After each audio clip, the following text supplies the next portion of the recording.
You know, when we think of nuclear disasters, one name always comes to mind: Chernobyl. It's become the gold standard for catastrophe.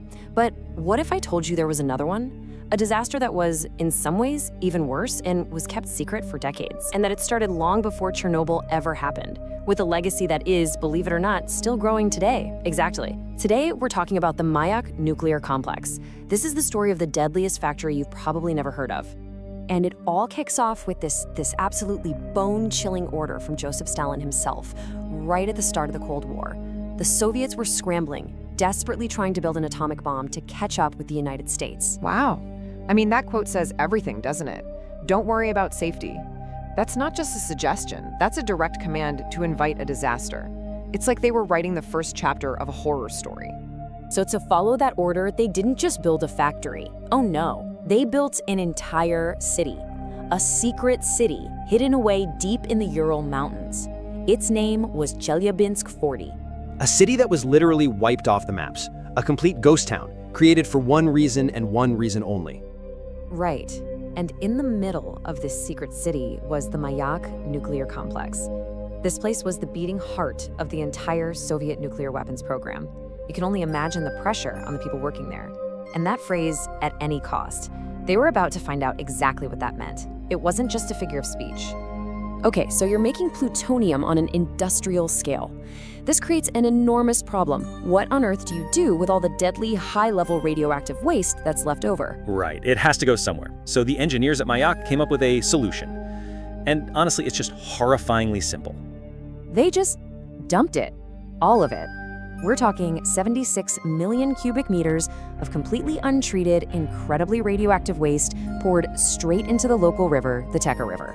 Hold on.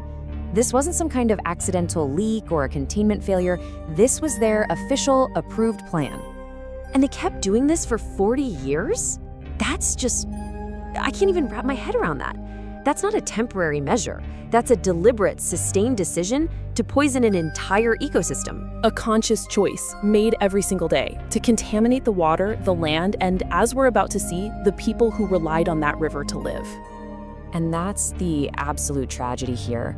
There were 124,000 Soviet citizens living downstream from this plant. People drinking that water, fishing in that river, giving it to their kids to bathe in, with absolutely no idea they were being exposed to lethal radiation day in and day out. And this is where the story goes from tragic to truly evil. The government knew. They didn't just stay quiet, they actively started collecting medical data on the villagers, so they were studying them. They turned their own citizens into human guinea pigs for a decades-long radiation experiment. No warnings, no help, just watching them get sick and die. It's monstrous.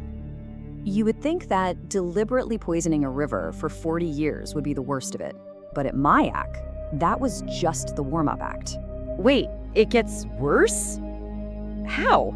Well, the waste they weren't dumping into the river, they were storing it in these huge underground tanks. And one of those tanks was basically a ticking time bomb. And on September 29th, 1957, that bomb went off. It resulted in one of the biggest nuclear disasters in human history, and nobody knew. The world didn't find out this even happened until 1989. For 32 years, it was a complete secret. The level of cover-up is just mind-blowing. And what caused it wasn't some incredibly complex chain of events. It was a stupidly simple mechanical failure. The cooling system on a tank holding 80 tons of nuclear waste just broke. So the waste inside just started to heat up. It literally cooked itself, hitting 350 degrees Celsius, until the pressure built up and the entire thing just blew. And this wasn't a small pop. We're talking about a blast with a force of up to 100 tons of TNT. It was powerful enough to blow a 1-ton concrete lid off the top of the facility and launch a plume of radioactive filth more than a kilometer straight up into the atmosphere. That plume then formed a radioactive cloud, full of nasty stuff like strontium-90. It drifted over 23,000 square kilometers. That's an area the size of a small country. And it rained down on 270,000 people who had no clue what was happening. So what did they do? I mean, for the people on the ground, what happened next? That is the question, isn't it? You've got 250,000 of your own citizens being showered with radioactive fallout. It's a full-blown, undeniable disaster. So yeah, what did the Soviet government actually do? You have this massive crisis unfolding. An invisible poison is falling on hundreds of thousands of people. What is the official response from the people in charge? I have a bad feeling about this. The answer has to be as shocking as the event itself. Nothing. For an entire week, they did absolutely nothing at all. No warnings, no evacuations, nothing. People just went about their lives, working in the fields, kids playing outside, while this poison rained down on them. The silence from the state is just chilling. Finally, after a week, they quietly evacuated around 10,000 people from the absolute hottest zones. But the other 260,000 people, they were just left, abandoned to their fate. But why? Why leave all those people? Because a massive evacuation would have been an admission that something went horribly wrong. And in the middle of the Cold War, the Soviet Union could never, ever show that kind of weakness to the world. And what about the poor souls who had to clean it up, the so-called liquidators? Oh, their fate was just horrific.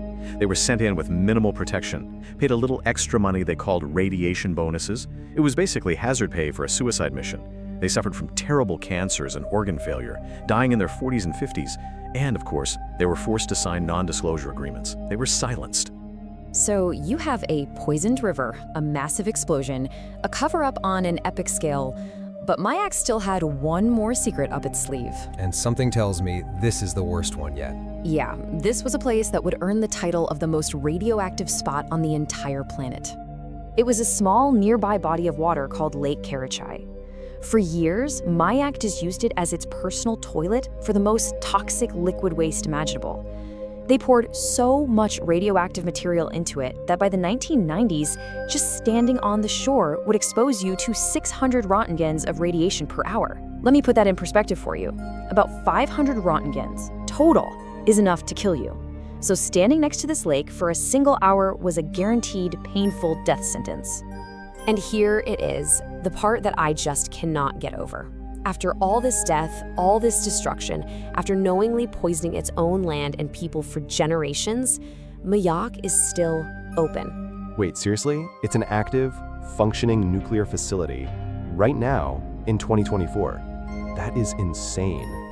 And its legacy is just brutal. Cancer rates in the area are 3 times the national average.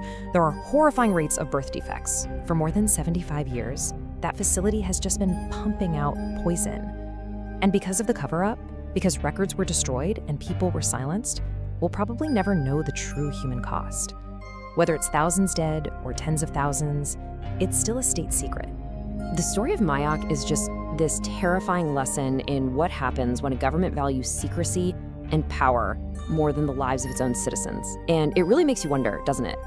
If a disaster this big could be completely hidden from the world for over 30 years, what other secrets like it are still buried out there?